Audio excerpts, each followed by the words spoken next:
And when you don't cut, it's like holding your breath psychologically. And we were worried that, you give somebody, I know they said a couple hours, play a game without blinking. Psychologically, are we going to create some serious player fatigue? But the hope was that it would elevate their emotional experience because we never psychologically remove them from the experience. Hey, what's up, PlayStation Blockcasters? This is Aaron Kaufman. I'm the Senior Community Manager at Santa Monica Studio, and we are taking over the PlayStation Blockcast with a new limited miniseries called Worlds Collide. In this limited podcast series, we're bringing together different departments across our studio that collaborated together on a feature to evolve God of War. Now, if you watched our full-length documentary, Raising Kratos, you got a glimpse into our journey reinventing our franchise. On this episode of Worlds Collide, we're pointing the lens at a feature that has always been critical to how we want you to feel in a God of War game. But what happens when you unhinge that feature from tradition? That's the no-cut camera. From the very first frame in God of War when Kratos cuts that tree down, to the seemingly final frame with Atreus as they spread Faye's ashes atop the highest peak in all the Norse realms, the camera never cuts away between gameplay and story. We always keep you right there, seamlessly grounded on the journey with Kratos and Atreus. The no-cut camera, it was a miracle of collaboration across many departments, but really none more so than narrative design and programming. The way they merged technology with cinematography to establish a single shot from start to finish and every which way you could venture on your journey, it was unprecedented for God of War. And it was bold, it was new. We hope you enjoy the show. Hey everybody, welcome back to another episode of Worlds Collide. I am joined here by three incredible developers of Santa Monica Studio who all worked on the last God of War game. Gentlemen, why don't we go around the horn? Let's start with Mr. My name's Phil Wilkins. I'm a senior staff programmer on the gameplay team, and I've been working on the camera system for, I want to say 15 years. Ever? Probably more than that. Whenever we started God of War 1, so that's 2002. To now, 2019. So 17 years. 17 and a half years. They should name the camera the Wilkins or something like that. Well, I mean, if I'm going to, publish it and, the Wilkins standard video game camera. There you go. That's a life goal, isn't it? True. My name is Erol Oksuz. I'm a lead gameplay camera designer. I'm Dori Arazi. I'm the Director of Photography and Cinematic Art Lead. So, Phil, I know we've talked about this in the hallways, but, 20 years, what has kept you here at Santa Monica so long, Phil? So long. It's a good job. It's a good employer. Sony's a very good employer. I love the studio. I've enjoyed working on pretty much every project that I've worked on here, and I've got on canned the ones that I didn't enjoy working on. No, that's a terrible thing to say. You're still here with us today, so we're I'm talking about still getting here. canned I like making video games. I did a bunch of things before this that I didn't enjoy, and I found a job that I like. And you find a thing that you like, grab it and hold on to it because this world is hard. I think everybody here is passionate and looking to stay grabbed on to everything we're doing here.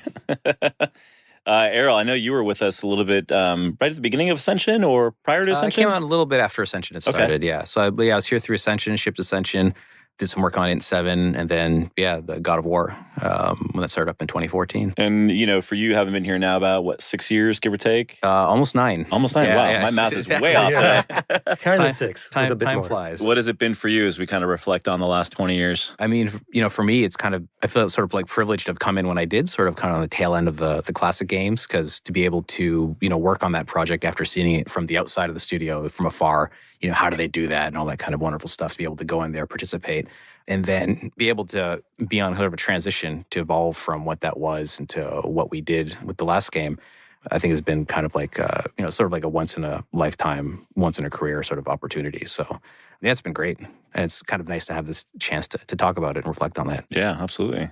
And Dori, I know you've had a pretty storied career here, just as well as Phil and Erol have. I mean, what's kept you here the last 5 years and change? I'm the newbie considering these guys. I came in here just as the team was moving to the new building as we were starting on the last God of War.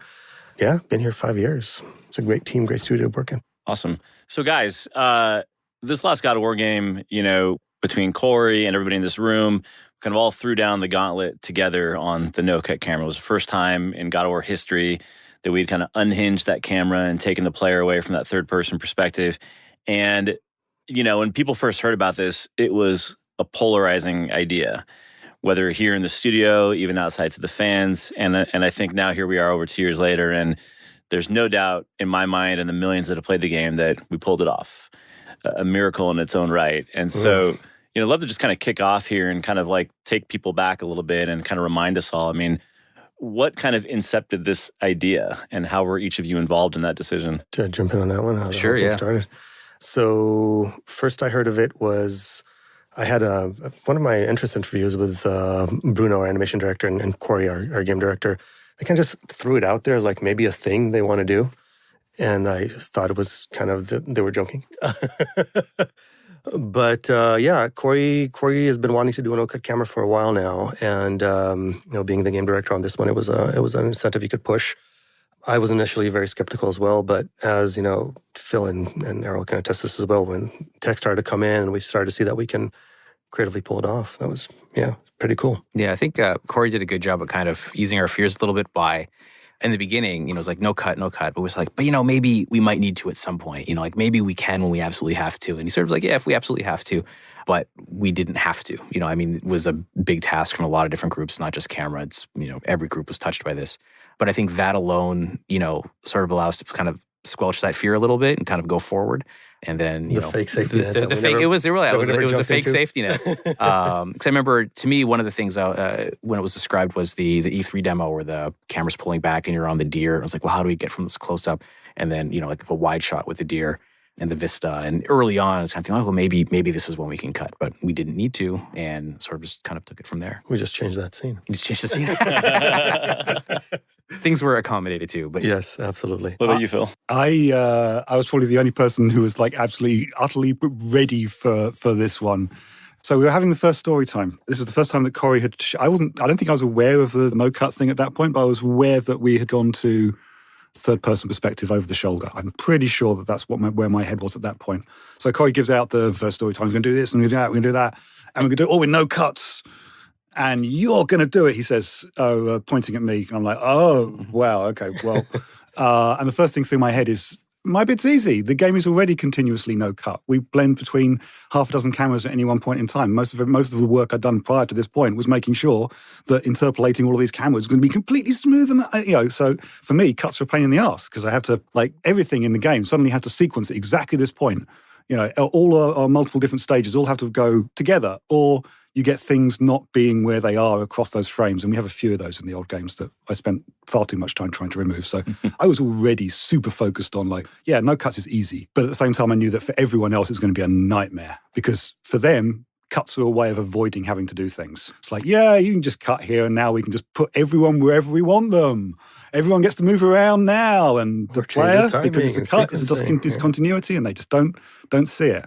And now everyone else has to solve those continuity problems that I've been working on for so long. So it's kind of like, When this idea came about, who do you think it was going to be the initial biggest nightmare for? Oh, whoever has to orchestrate all of the players, all of the actors in a scene getting into the right place. So this would mostly Dori, where I'm raising my hand quietly. Because you have to have first of all, you got to have you got to set the scene. You got to get, everyone's going to be coming from various different places. Some of them are more scripted than others. One of them's the player, and you're never entirely sure where they're coming from.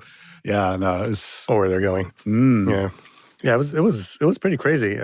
Making cinematics or visual storytelling in general, there's tools around that stuff. You have editing for continuity, you have editing for pacing, you can kind of cut between different types and styles of shot to tell a story, and all that just and it's gone. And now I have to figure out how do you tell a visual story without any of those traditional tools. So it was an interesting task. So what was the moment like when you guys found this out? Was it for you, Phil, was during story time? Erol, Dori, where did you first hear Corey talk about this idea? I can't remember if it was... I remember there was a point when Int 8 God of War was in its incubation, so it was Corey and a small team upstairs, and the rest of us were on Int 7. And they asked me to come up one day, and they just had some questions. And I can't remember if it might have been in one of those that they were asking about either keeping the camera really close, which turned out to be another one of sort of Corey's directives, an overall close camera, or no cuts. And it might have been in there. And as far as technically from the camera to not cut, pure gameplay wise, is we just don't put a blend time of 0. It'll go from one to the other. It's just making sure everything's aligned and all the other hard work that's going to really make it pay off. So from that respect, it was it's technically possible.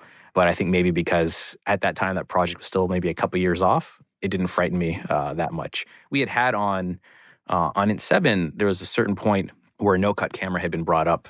It wasn't as like a project directive, but it's something like, oh, nice to try. And those of us in the camera design team kind of fought to be able to keep our cuts because we utilized it for a lot of things. And the manner that we were making that game was less directed to facilitate a no-cut camera, which is one thing is like keeping the camera really close to the player character comparatively to where we're at with the old games. Having to have a no-cut camera when the camera is 15 meters back is quite a bit different when it's 2 meters forward. Mm-hmm. So I think some of those fundamental things for God of War made that a little less scary, but I don't think it really hit me at that time either. Yeah, there's also the combat implication, right? The whole idea of the over-the-shoulder camera kind of on face value sounds pretty benign, but when you look at implication for navigation and for combat and for things that from the old God of War camera you're used to be able to see behind you just because of the camera perspective, and now suddenly you have this 180 degree of blind spot. And how do you account for that in combat? And how do you blend from combat to cinematic or from combat to navigation or vice versa? And that was a whole different ball of wax that I don't think we even realized until we started treading those grounds. Yeah. I think I remember early on, Corey had come by and they looked at some sort of like examples of like, this is how close the camera can be with the new character model or an early version of the new character model, et cetera. And it was really close. Like it was from his waist to the top of his head, and that was engulfing the whole screen. And he was like, "Oh yeah, check this in." And then you're on the floor. And that sparked, I think like maybe a year or so of sort of active deflection from combat because they're like, sort of what the hell is this? You can't see anything. So for a long time, they were working with either their own cameras where they could pull it back to see what they're doing, which from a pragmatic reason makes sense. They would need to be able to see it. But slowly we went from that really, really close camera over like a year or so, it got pulled back further and further back. And I think Jason has talked about this in the past where, we went down this path of pulling the camera back to the point where the game just looked and felt like every other game. And then he sort of came in on this one weekend and pushed it back in. And with what had been learned in the previous year, put something together that could be like, hey, this is something we can try. It didn't make it easy and it wasn't solved, but like now we were able to get back in. So, and then, that set off another, basically until we shipped, combat working on the problem of, you can't see behind you. So a lot of things were done, for the enemies and for whatnot to help with off-screen indicators and off-screen attacks, how often they attack, things like that. So things we're still working on, it's an iterative process forever. So yeah, there's a lot of teams that get impacted by this no-cut thing in many ways that we didn't even expect. It's stuff that takes a while to figure out. And then if one team solves it in one manner, then it might affect the way another team solves it for their problems. And at the end of the day, everything has to look cohesive. So there was a lot of literally pushing back and forth on how that camera's going to land. So, most third-party, most third-person, thank you, action adventure games kind of have that same issue, Batman, Tomb Raider, et cetera, where you can't see behind you. I don't think we've ever kind of dug into this as like one of the core fundamental issues of going to a no-cut camera in God of War. We always talked about there was a lot of dissent and fear and doubt, and we overcame it. What's kind of the difference in a God of War game with that problem versus other games that are kind of born with tackling that from their inception? Like, why was it a big issue for us initially? Because we'd not done that before. Yeah. I would say. Sure, we've got lots of examples to learn from. But yeah, primarily because we'd spent, so long making this game in a particular way. And I have to say getting away from that way and doing something completely different, bringing the focus in, bringing the camera under control was, something I've been wanting to do for a long time. Because it meant for me that now I have a whole bunch of new problems to solve. And fortunately, I've got a whole bunch of existing games to reference, to take that off of. You can take like third-person camera games. There's two kind of fundamental styles with a player-controlled third-person camera. There's like a Resident Evil 4 or The Last of Us, and then there's the Tomb Raider or Uncharted style where you can go in any direction you want with the left stick, and you can run into the camera, and you can like run in directions and orient yourself and differently. So you can see what's behind you by fighting in a particular direction, and you have a lot more control. But with our style, it's a lot more tight and focused. It's more like a first-person shooter that you happen to be able to see the character in. Mm-hmm. So that presents, kind of a lot of difficulties and opportunities. Mm-hmm. Phil actually brings up a really good point because one of the main focuses of the camera style for the game was that we maintain emotional and physical cohesion from gameplay to the cinematics, to the non-control storytelling. And most of the third-person stories and games that we experienced so far have an obvious level of cohesion in the gameplay, but when it comes time for the cinematics, you cut and you have this whole different genre or language available to you to present your visual story. And we want to make sure that you don't have a different flavor in your mouth between gameplay and cinematics. So whatever you ended up landing on for the style and design for gameplay affected the language and style for the cinematics, and vice versa.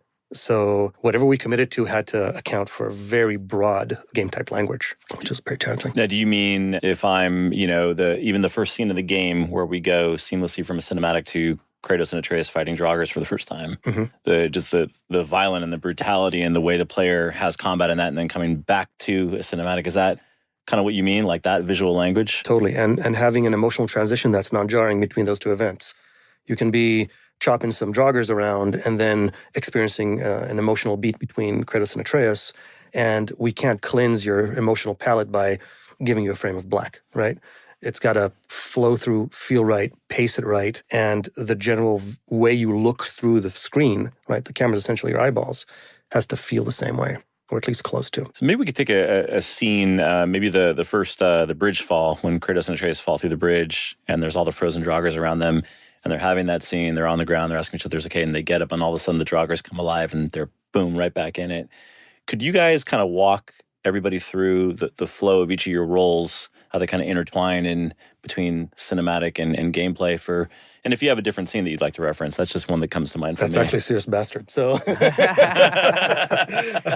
I'd be happy to work on that one. I mean, it started with something that was a total pain in the ass for Erol. So you gotta be more specific because that was a lot of yeah, okay. A lot of pain in the ass. Yeah. The one where you walk out and you still have control, but you don't. So yeah, you lift up the there's like we call it debris lift, where you lift up this big pillar, you go under, that's kind of an opportunity to allow the player to engage, the scene. But then the game takes over and Kratos kind of walks out, he's looking around. During that time, the camera is kind of going wide, I think to highlight the mountains, one of the goals. The player can, if they want, they can move the stick around a little bit. That was sort of, a little thing that Corey wanted to have in there and make sure that there's some agency. But then the focus shifts from that moment to, I think Atreus navigates out on the bridge. Camera sort of zooms in on that, and then I believe the player pushes forward, and then there's something we call the time puppeteer, which would grab the player and navigate him to the proper point. That would then begin the transition into the cinematic.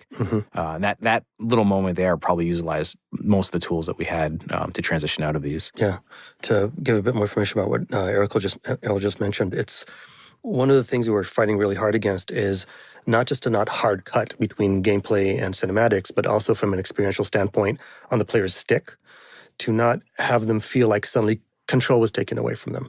So we played with a lot of techniques that we tried to give the player the illusion of control while we were transitioning them from a gameplay event to a cinematic event. And that was one of the techniques we tried on that scene. Yeah, I don't know if anyone actually touched the stick or, you kind of just, once you see the character navigating away on its own, you sort of just put it down and wait for the next transition to happen. Right. That opportunity is there for them to do it. So that's sort of like a thing like player agency. And we're trying to be cognizant of how often we gank it away. So if we do something off of an interact, to me, that's a little bit more, or a little less distracting than when you just kind of grab them out of nowhere. So sometimes we have to do that, but if we can avoid it, we try. And then at that point, it was designing a relatively high action scene that culminates in a big, explosion action point. They hit the ground, debris falls all over them, so on and so forth. A moment of wonder, because then they get hit into this new arena they've never been in with these frozen creatures they never fully experienced before. And let the scene go in a controlled fashion that we know how it would end from a cinematic standpoint, but would seamlessly pick up into combat. That was also a pretty tricky exit because combat had to start and flow in a way that felt natural from that moment of wonder into a moment of, oh crap, where they're on top of us. How do you guys, whether it's through programming design or direction, account for where the player is going to end up when you're going back into cinematic? And the camera has to whip in some sense or roller coaster to some area. Like the player can end up in a lot of different places. A lot of this is possible because of the nature of the game. We generally know when a non-interactive cinematic sequence is coming well in advance. So there'll be triggers like a ways out that will start a process of handing off from the player control to the game's control. We're very, very aware of whether or not the player is touching the camera as well. So if they are touching the camera, then one set of thing happens. And if they aren't touching the camera, or if they've left it alone long enough that we consider the game is in control of the camera, it will do other things. But we're always trying to make sure that the transfer from gameplay control, the transfer from player intent into game intent, I'm going to get technical here, always has that second order of continuity, which is to say that the am I going to get this right? The acceleration feels like smooth and everything, basically everything's smooth coming in. We do a lot of, and there's a long chain, like technically there, because there's things like the camera is actually like almost parented to Kratos. So Kratos's control has to also take over really, really smoothly as well. Because you see discontinuities in camera motion in the entire screen, like everything like kicks. So it's kind of like the worst possible thing to have discontinuities or noise in, unless you're deliberately putting them in there for effect, because we do that as well. But if you don't want it to be there, getting that out of there is kind of the hardest thing. Yeah, the transitions were a pain. And to Phil's point, when the camera's wrong, your eyeballs are wrong. When your eyeballs are wrong, just your experience of everything is just wrong. So, and on the cinematic side, we called it the buttery smoothness pass, is how do we get this thing to just glide right in? We had a list of different types of mechanics that we could preempt and help glide kind of the character into where they needed to be. And we just had to make sure to communicate that to the environment and the level design, so we can get them to pick up from where we intend to lay off, and vice versa. From the exit, our hope was that you watch a scene that hopefully everybody thinks is beautiful, and then suddenly the players is not moving, like, what's going on? Oh, I'm in control. And we wanted that element of like, wow, I had no idea this was happening. Was there any cinematic to gameplay moment that you guys were like, no way in hell, that's not going to work? Dragon? Oh. Oh, no, yeah, I mean, there was, there were some sequences that, I went through different pipelines. We had a cinematic pipeline, and we had a gameplay pipeline, and some of them proved to be more challenging than others, just because, we, weren't sure what we were, making for most, good part of the project. Like boss fights were one where, the boss fight itself is evolving up to the end of the project. So there's these planned moments, but sometimes you kind of work with a lot of unknowns. So I think the dragon fight, the transitions in some of those had a lot more variables than we'd have in the cinematic transition. I think a lot of the cine transitions, Dori would work with level design. They talk about where it's going in, where it's going to happen. They can ensure there's lots of funnels. With some of the boss transitions, it can kind of happen anywhere in arena. So I think the dragon one was particularly challenging, because it was initially designed where you would be up against the dragon and you would attack the dragon and you could blend in from there. But you could also trigger this from being, 10 meters back and throwing your axe and hitting that health threshold. So there are some things we had to do where the, kind of camera has to lift up, focus on the dragon, Kratos under the hood is moved, then we can blend into the scene. Those were all learning experiences, because we didn't know what kind of things we were going to get ourselves into. Now we have, and we're trying to keep that in mind going forward. Definitely a lot of good growing pains. Yeah, yeah.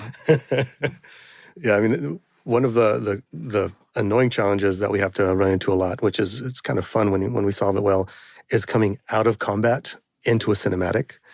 Because like Erol was saying, if it's a boss fight, it can be anywhere. If it's fighting a group of whatever, it can be anywhere. And most of the cinematics happen in a defined position just to maintain background. So getting you to where you need to be, where you might actually be on the other side of the arena without noticing we put you 30 feet to the left, could be challenging. Mm-hmm. Yeah. It's like a subconscious movement that you don't realize we're doing. It's like it's a magic trick, really. It's sleight of hand, essentially. Yeah. So like there's one in particular that's my favorite that Dori and them worked on. First Human Kill. First Human Kill. Yeah. So it's you come into this room and, you fight these humans, and after cinematic, they transform. Actually, no, it's before that. When you fight them as humans, when you kill the last guy, Kratos kind of gets jumped by somebody in the camera, and then they tussle around. I'll let Dori go into the details, but to me, that was something that could happen anywhere in that room, even though they sort of hedged their bets and also placed the last enemy strategically. So you'd be in sort of the best position to initiate the sequence. But what they did when that sequence happened, we were able to sort of test the debug, and you can be any four corners of this large room, and you would get put into a very particular place, and you couldn't tell. It was, to me, the best transition in the game. I don't know if you want to go into that. Yeah, absolutely. I agree. I think it was one of our better successes, and we learned a lot from that one.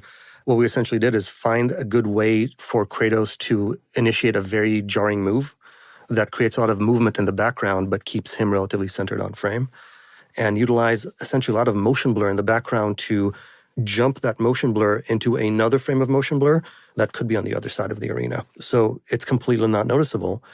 And we found that if we control the background luminance, or just the way the environment is lit, as long as we don't jump the luminance, we can teleport you a mile and you won't notice. So yeah, that worked pretty well. So Phil, when you're hearing this scene at the beginning of its inception, is this setting Programming's hair on fire to figure out how to make happen? Or do these guys already have the tools to make it happen? I was not aware that that scene was that complicated. I like to think that I gave them the tools to be able to solve that one relatively early. But I think that, I mean, there are definitely scenes that I remember being problematic, though. There's one section that I think for the first time, I was watching it from the first time it came into our group, probably about halfway through the project, to almost the day we were done with the project. And that's the Kratos throwing a boulder in the first fight. Oh, yeah. Because that similarly you can get him down to that level of health almost anywhere in that arena. Yeah. And you're sending him to a very specific spot. Yeah. And the number of iterations on that, I mean, it was so many times I saw you working on that, and I fixed so many little bugs for it, so much the whole chain. My part of that was just kind of just moving these numbers around just to finagle things. I think that was Fabian and Danny worked on that, and like it was there. The transition worked. Like you could get grabbed by Baldur and you get thrown, you get there. But during some of those cuts, the mechanism that we were using to move the player across the level could be kind of finicky when you're jumping through various moves under the hood. There's a lot of time at the end spent just kind of like getting numbers just right, and asking Fabian, hey, can you move this joint just a little bit here just to get it all lined up. To me, it was worth it in the end. But yeah, there's lessons from that we've taken to let's maybe keep things as like one move rather than cutting it up, just so we can mitigate how many problems we could have. But that one and the first human kill transition was one where the gameplay team did a lot of work to actually be able to move the player from that spot where it could happen anywhere into a very, very particular spot at a certain point in the cinematic or the sync move. So it's just an example of like the camera portion of it. We're setting how quickly the camera blends, looking at sort of, where joints might be because we're most familiar with them. But a lot of the work falls on authoring on the animation side, engineering on the gameplay side, and then any in the combat side as well, like making sure that transition to narrative, works as seamlessly as it did. Yeah, Daryl's point, we actually stole some of the tech from combat for that scenario. Mm-hmm. Tech they use to get the characters in sync for a synchronized movement in combat. So when you say joints, you're talking about legs, limbs, arms, knees, elbows, fingers, where they are on screen. For us, mostly it's one very particular joint. The fibia, the knee. We have there's like a logical joint called the zero joint or the camera joint. We have two of those. Those are ones that we're mostly concerned about because a lot of the animated cameras will get baked out relative to that. The rest of the joints we leave to the animators to. We don't touch anything. To hurt ourselves. Yes. We're, going back to, again, because I don't think we really dug into this in our marketing campaign or even after in Raising Kratos per se, but again, Corey expressed a lot of, there was doubt, right? This seemed like a miracle. Didn't think we could pull this off, but, you guys all came together. And what I'm hearing is a lot of it came down to that core issue of couldn't see behind the player can't see behind them, that kind of that 180 perspective. And maybe that's not the only core issue, but like for you guys, what were some of the core issues that, that you guys had to get over? And when was that point when everybody was like, it's working? This is it. We've got it. I think when we released. That is a very good point. No. Or some of the key valleys that you guys had to get through. Yeah, I mean the E3 2016 demo was do or die for a lot of it. So anything that was janky or unrefined or whatever had to get addressed. So that moved so much forward. Yeah, that was a big one. Watching that thing flow, and it was playable. I'm sure that there were some rails that if you fell off of, things might look a little janky. But it, at least from an experiential standpoint, it was 10 minutes of a thing that had controlled and non-controlled storytelling, combat and exploration, and it flowed. It flowed well. Erol was mentioning that big vista shot at the end where you reveal the dragon. By that point, you're like, we can probably pull this off. I think watching the reaction videos that came out of that were kind of like crack cocaine to us for the next couple of years because, I mean, to this day, to this day, even we're feeling down, I'll load one of those up because it was, we were doing a lot of stuff and we just didn't know how it was going to get received. Yeah. But I mean, even so, the E3 2016 was based on, I think you guys have shown earlier demos based on that kind of similar story. You know, Kratos and the sun go out. And I remember, I think that first version of that was finished like end of 2015, and I was just sitting in the boardroom in one of the reviews towards the end, and the lights were off, and we're watching it. And you know, even when that ended, and in the state that it was in, I felt something at the end of that, like just that as an experience. I wasn't looking at any of the pieces of it, just kind of taking the whole thing in. And then I felt that same thing when we were doing reviews for the E3, even though like early on it was kind of putting it together, taking things out, moving it around. There's a certain point where you're in one of the reviews, the lights are off, you watch it, and you feel something that you've worked on, you've contributed to. So even though you're close to it, it can still affect you.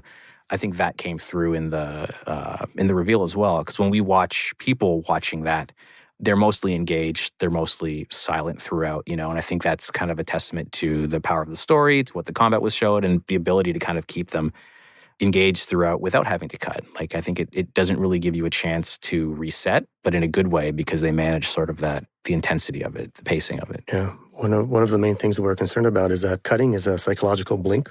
It helps you kind of cleanse your mental palate, and it helps your mind cognitively rest a little, even if it's like a microsecond.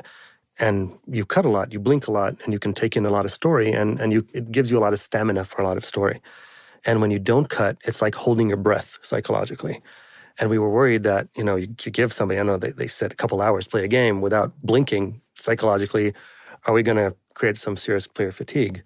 But the hope was that it would elevate their emotional experience because we never psychologically remove them from the experience.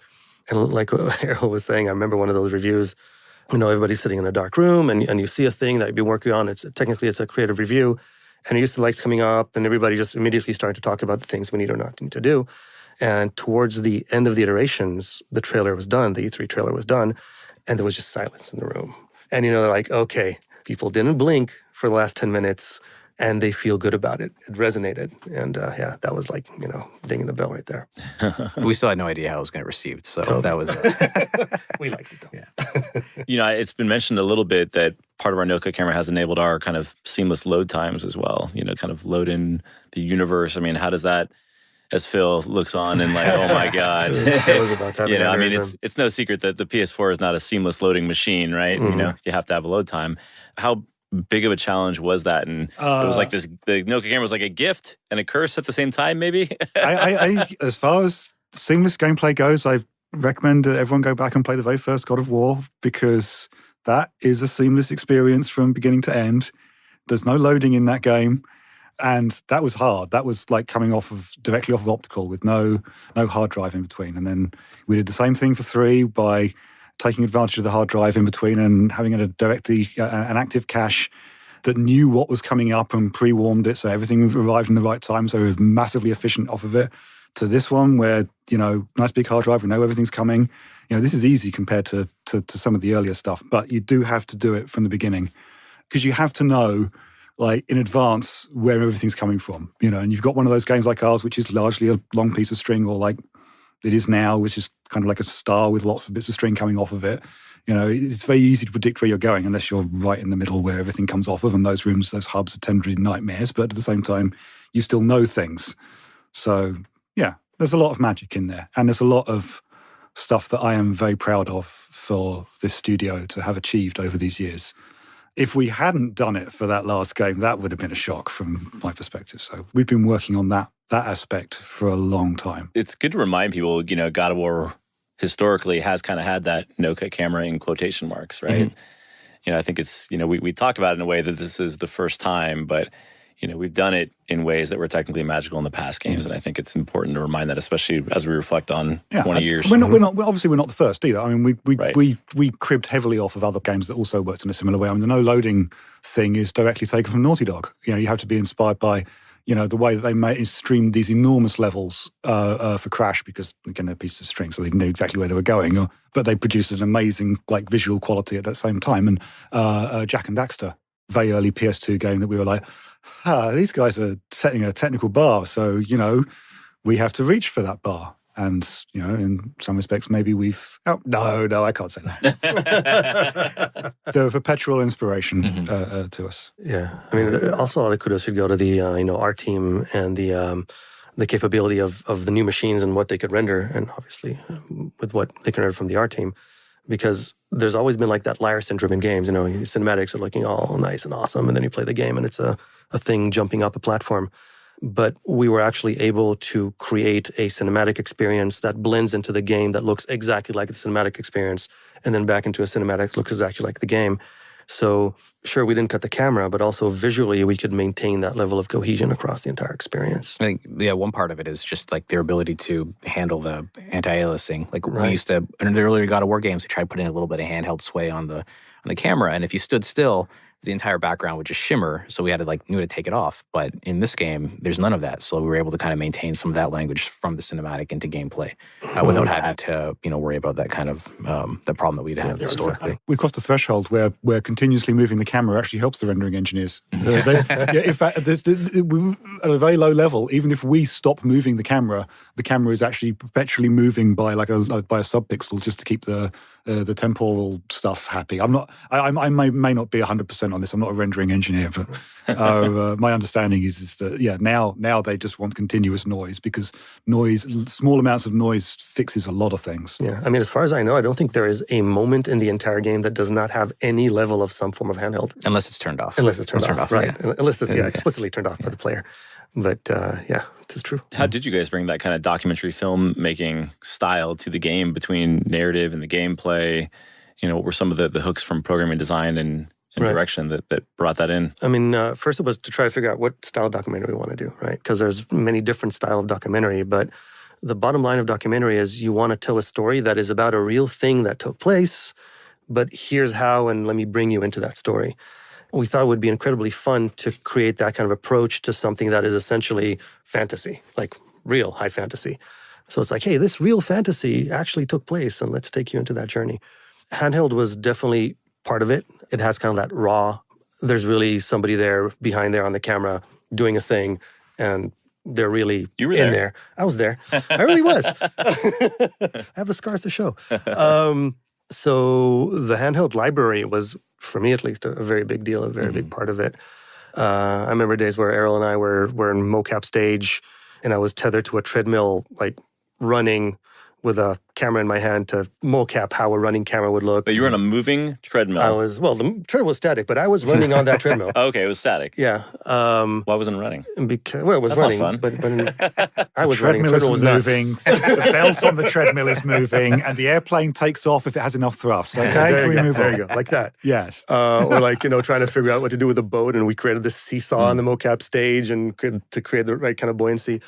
So it was really about trying to make sure that whatever we put on the screen was something that was very authentic and felt real. And so every time we kind of tethered or layered that on top of a visual experience, it helped ground it more into the this is really happening place, and not just like, hey, look at this cool stuff. And how does, I know we talked about this a little early on, but maybe we could just go just a little bit deeper on when a scene has been concepted and you've shot it on the mocap stage.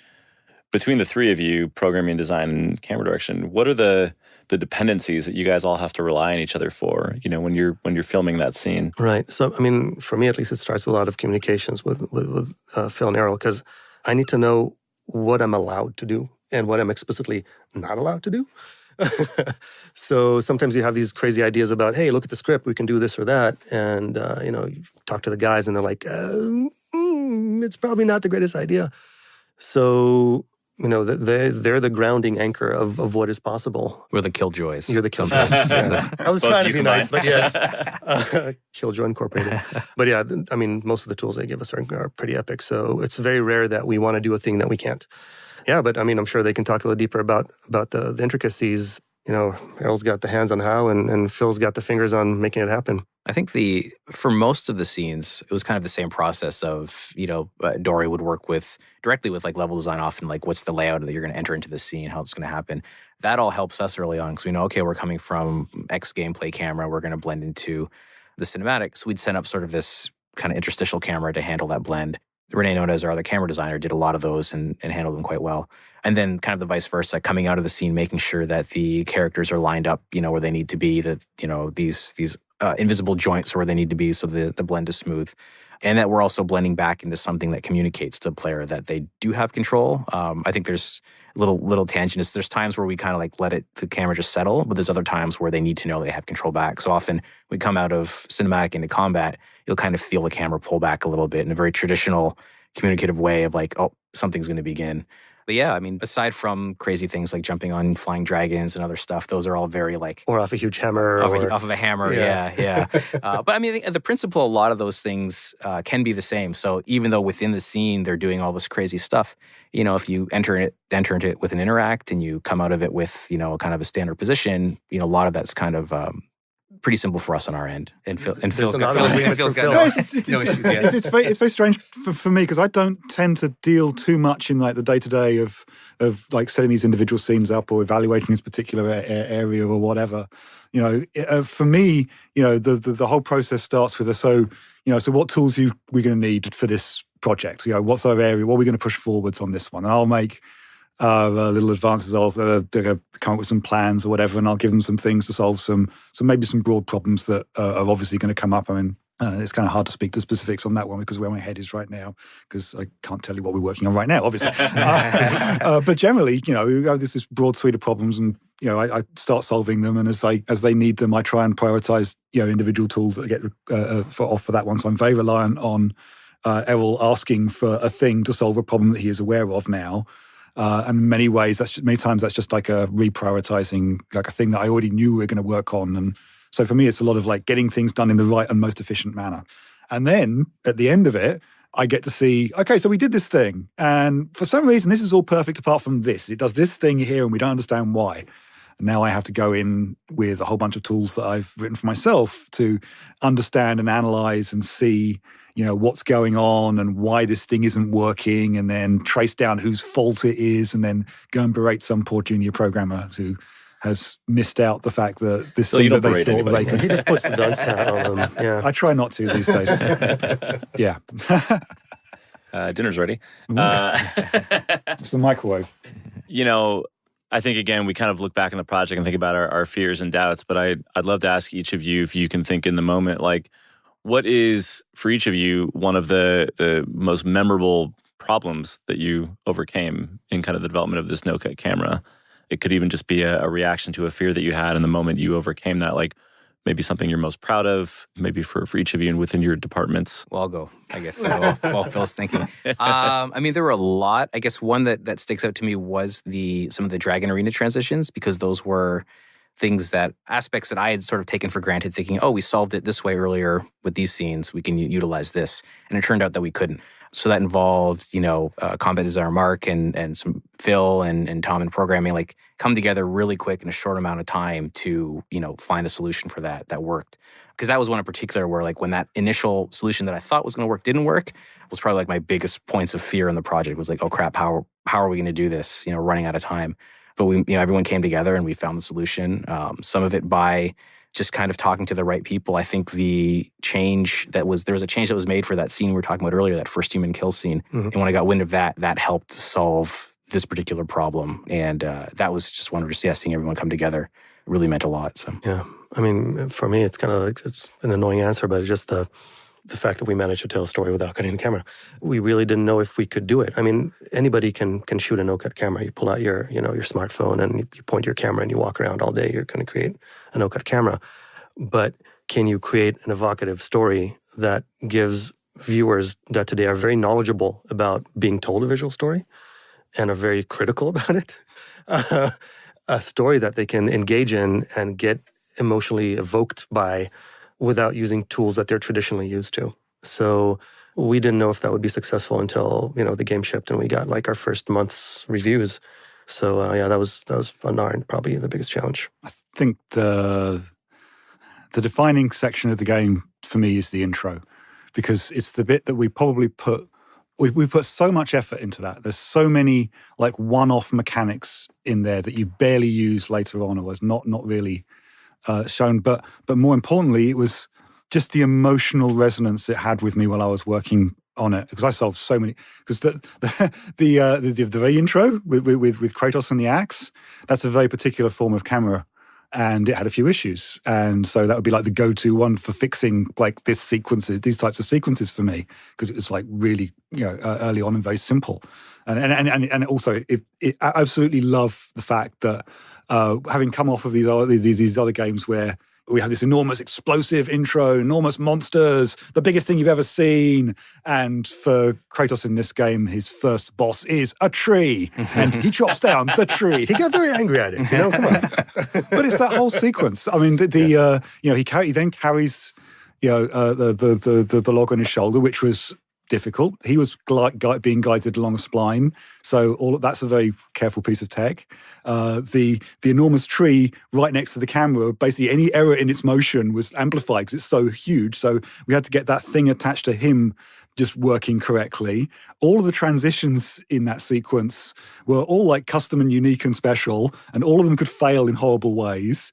It has the first piece of really difficult collision as well, so because the camera's off on his right-hand shoulder, and he gets really close to this tree on the right-hand side and playing the collision to make that all work. That was really intense for me.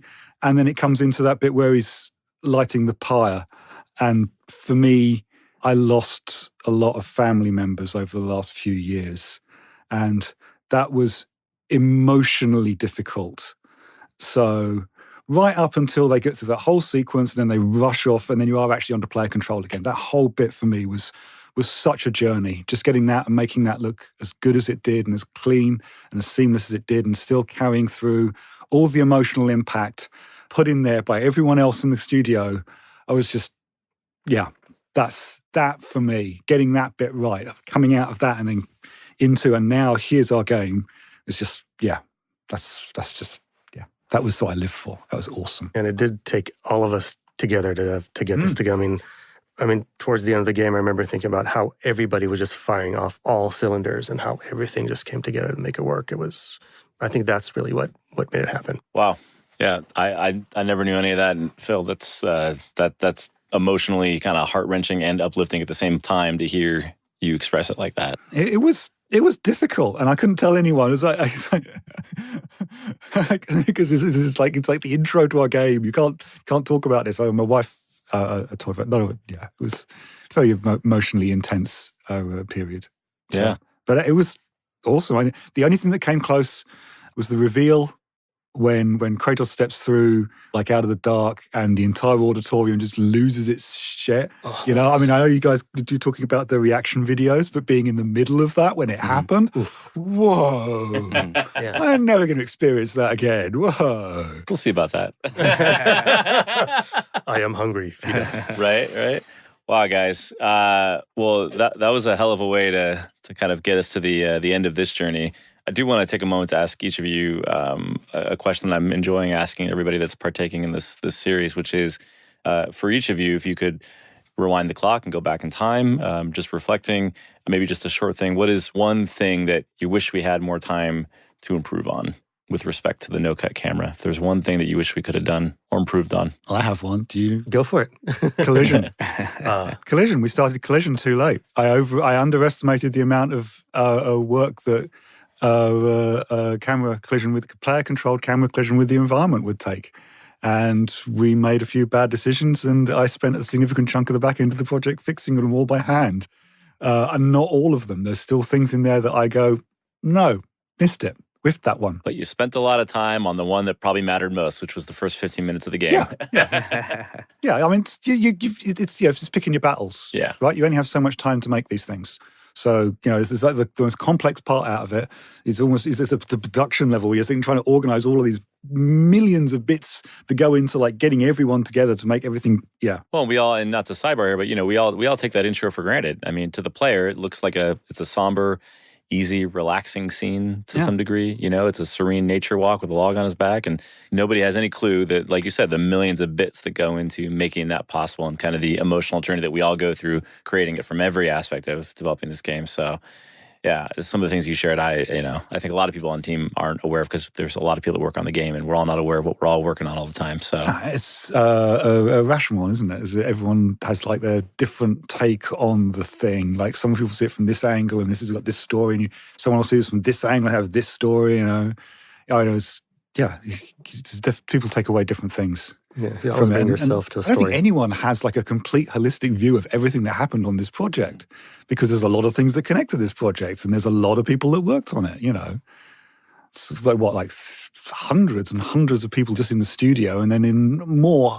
And you start bringing in everything outside. But even if you're just talking about the people who are focusing on it all the time, every day, that's hundreds of people still. Mm-hmm. Yeah, you don't know over the course of 5 years, absolutely. Yeah. What about for you, Erol? If there's something that I wish we knew then that we know now, is that where the player is the most important thing when it comes to showing things off, whether it's vistas or going into some narrative sequence.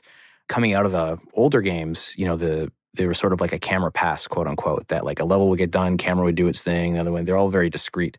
Now, we realize that like a lot of this stuff needs to be discussed early. So talking with level designers so that they can ensure that the player gets where it needs to be, so that you can have that cool reveal of some awesome statue, some awesome monolith, that kind of thing, which we tried to retrofit after the fact. It doesn't go as well as planning it from the get-go, which is something we know now. But that's something that I feel, there's lots of awesome spaces in the game. In the exploration areas, there's so many cool statues that are just, scream God of War, that, going forward, we want to make sure that the lead up into that can facilitate both, level, art, and camera, so it can, deliver it in the experience that we want to deliver it in. Yeah, everything in God of War, it's the theme of larger than life, right? Mm-hmm.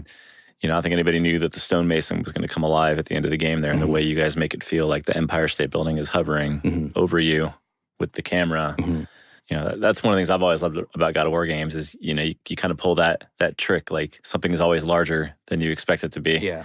You never know what's around the corner. And I think it's learning how to deliver that from not the old-fashioned way, which is just pull the camera back and it flies back and you see it. You can still get that sense of feeling from a camera that is close. One of the moments in one of the final scenes where Kratos and Atreus are together and the snake comes in and bites the stonemason. Like, you couldn't be closer to Kratos and Atreus and still feel that sense of scale. And we didn't have to pull the camera back, to show that. So I think being able to bring that aspect through, other parts in the future, I think will go a long way. But that was something that took a long time, I think, to learn. Totally, yeah. To piggyback off that, there's a lot of things that I wish we knew then that we know now, but I think it's not a matter of could have been done better. It's just we needed to kind of sweat and bleed through that experience, like how to make something look giant when you can't pull back, or like how to transition to something, or how to tell an emotional beat without cutting. But one of the things that I think would have been helpful for us as a team, I think we're there now and would have been great to know earlier on, was the impact of a no-cut camera and how it creates cross-departmental reliability on each other. With the kind of older God of Wars, teams could be a little bit more self-contained because work was more bastioned. But when you don't cut, everything flows and impacts everybody else. And it took us a while to find out exactly where part of the work begins, where it ends, where there's a transition, what needs to be communicated. And we found it, but it would have sped us up a lot, and I think solved some growing pains if we knew earlier. Well, that's a theme that we've been ringing through the halls of the studio, which is we are better together. Absolutely. We say it's all of our individual stories, but it's our journey together, our journey, your story. I sound like a marketing slogan for the studio now, but hey, it's part of what I do.